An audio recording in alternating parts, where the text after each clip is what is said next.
세월호 희생자 추모와 유가족 피해자 구제와 지원과는 전혀 상관없이 공동체 회복이라는 미명하에 민간 단체들의 문의를 채우는 행태가 자행되고 있음을 의심할 수밖에 없는 상황들이 있어서 하나하나 따져보도록 하겠습니다.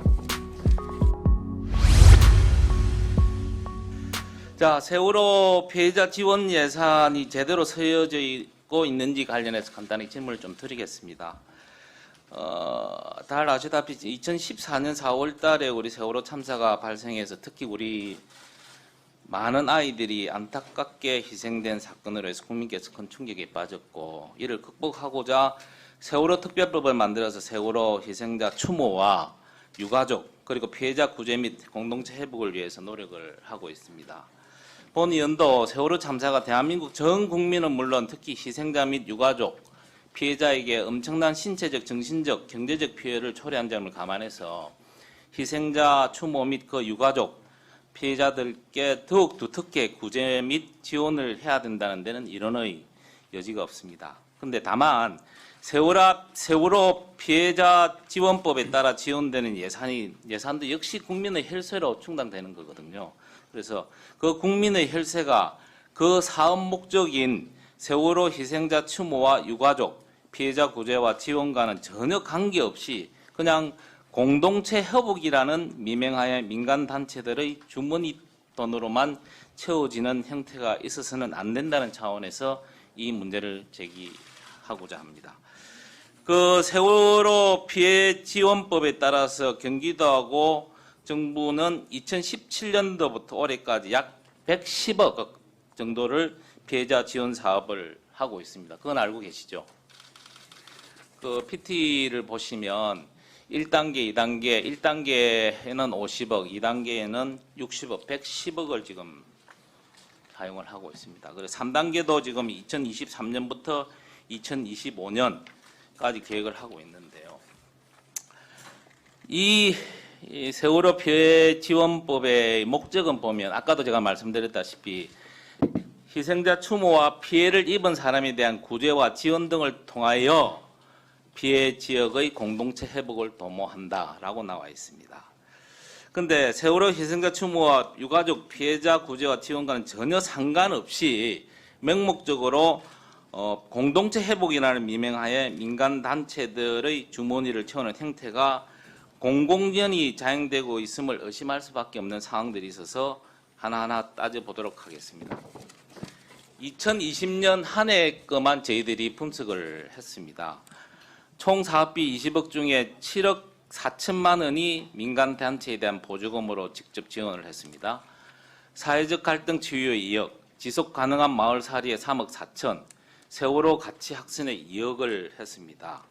그 공모를 해서 총 36개 개별 사업이 선정되어서 지금 진행하고 있는데요. 저희들이 분석을 해본 결과에 보면 그 36개 개별 사업 중에서 9개 사업 정도는 법의 목적에 부합하는 것으로 보이나 나머지 27개 사업은 세월호와는 전혀 관계없이 시민단체나 민간단체에 지원한 것으로 보입니다.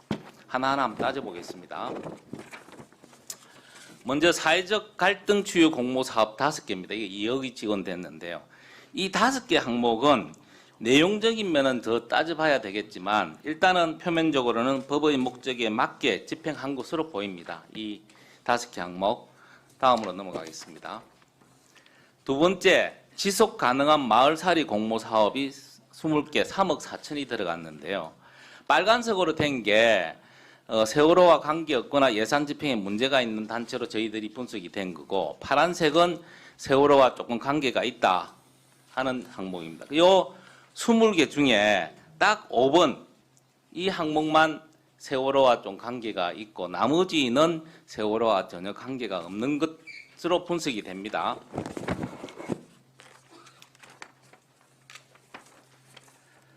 특히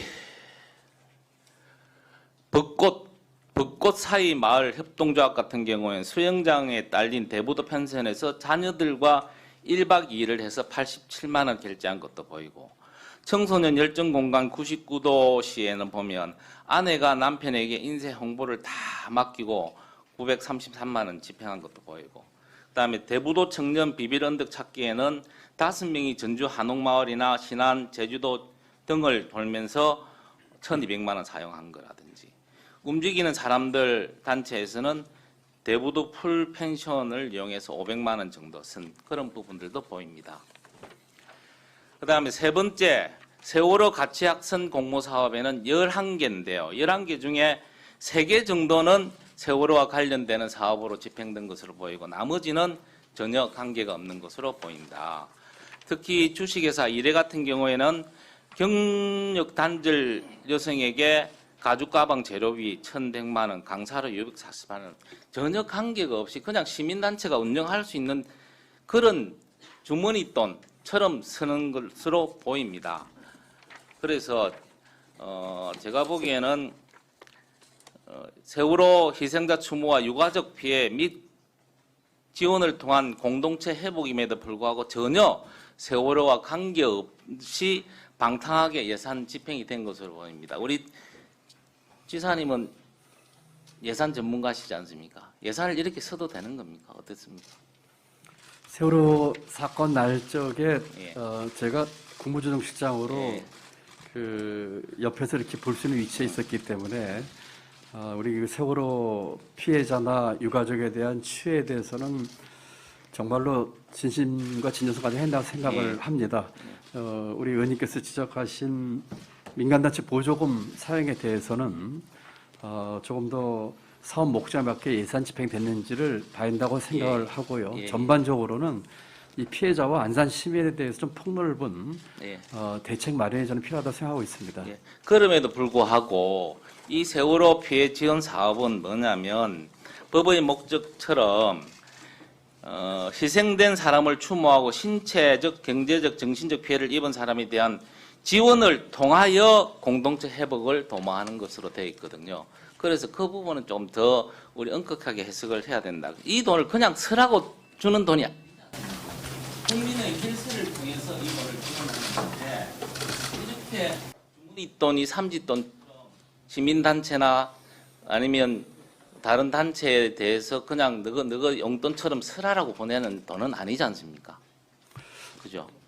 위원님, 두 가지로 답변 저는 개인적인 생각을 드리고 있습니다. 첫 번째는 이런 문제에 있어서 여러 차례 그 정부에서 경험하면서 피해자 입장에서 생각한다고 생각합니다. 피해자가 충분하게 예. 치유되고 보상받을 정도의 원칙을 가진다 생각하는 게 첫 번째고요. 예, 예, 다만 두 번째에서 위원님 지적하신 것처럼 이 민간 단체에 대한 경상 보조 이런 부분에 대해서는 이 당초 취지에 맞게끔 했는지에 대해서는 예. 또 한번 봐야 된다고 그래서 저는 제가 말씀드리고 싶은 거는 피해자, 희생자를 추모하고 피해자를 구제하고 지원하는데 두텁게 써라.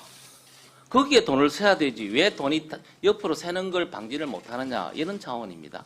그런 차원에서 말씀드린 거고 나중에 보충 질의하면서 안산시가 직접 집행한 사업에 대한 것도 간단히 네, 알겠습니다.